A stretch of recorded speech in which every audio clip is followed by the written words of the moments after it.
Creo que es un deporte diferente, que no es tan conocido, que gracias a, yo en mi caso, al probarlo, supe lo que era y a mí me encantó. Y no solo eso, sino que el tener una motivación para hacer deporte, que yo ahora mismo lo noto muchísimo, igual en otras amigas mías que no están enganchadas a un deporte como tal, y el hacer un deporte ya desde pequeñas, algo que te guste, algo que te inspire y te llene a ti personalmente, pues es algo beneficioso ya para el resto de tu vida. Ya no solo eso, sino todos los valores que se acaban aprendiendo con el deporte se llevan de por sí, y todas las amistades yo creo que es de lo mejor que te llevas en el deporte.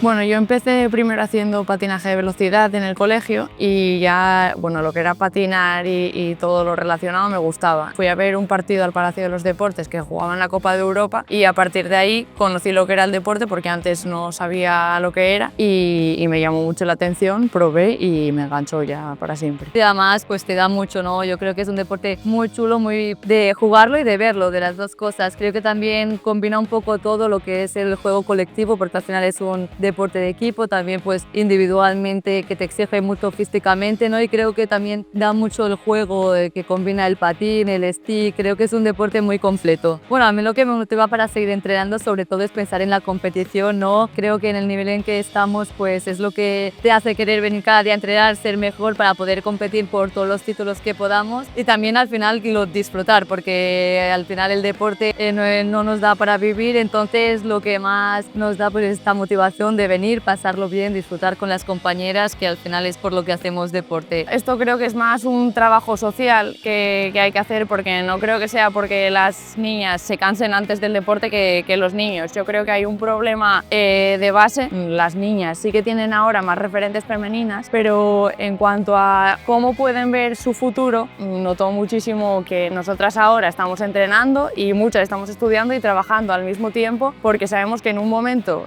va a llegar que se acabe nuestra carrera deportiva y tenemos que empezar a trabajar como tal y a empezar a cotizar, que es algo, en cuanto a la diferencia de género, los chicos y los niños lo tienen más fácil en ese sentido, porque es algo que ya van construyendo desde un principio. En cambio, nosotras se acaba la carrera deportiva y ya tenemos que empezar como más desde cero. Eso es lo que yo veo más problema ahora mismo socialmente, que hay una brecha salarial bastante importante. Sí, cuando te paras a pensarlo, sí que puedo pensar que somos referentes, ¿no? Me gusta también pensarlo. Yo también he sido esa niña que empezó el deporte mirando un poco a las de arriba, de decir, ostras, qué chulo, quiero seguir practicándolo, quiero llegar un día a ser como ellas. Entonces creo que ahora, desde el papel que me toca, ¿no? Como más mayor, más formada en el deporte, y como lo que dices con los títulos conseguidos, pues creo que es muy importante este papel de referentes, de hacerles ver a las niñas que suben, ¿no? De dónde se puede llegar, lo que se puede conseguir y de lo que se puede disfrutar. Y es muy importante que hayan estos referentes, yo creo, para también pues ir motivando a que las niñas empiecen y se queden en el deporte. Y bueno, y creo que reconocidas pues como todo, ¿no? Creo que poco a poco sí que va habiendo más reconocimiento, pero estamos muy lejos aún, yo creo, de el reconocimiento. Yo creo que se merece el esfuerzo que le dedicamos al deporte, a todos los méritos que tenemos, a todos los títulos conseguidos. Al final no se pueden conseguir más, ¿no? Como quien dice. Entonces yo creo que aún hay mucho camino en este aspecto, pero también creo que se están haciendo grandes pasos y tenemos que seguir en esta línea.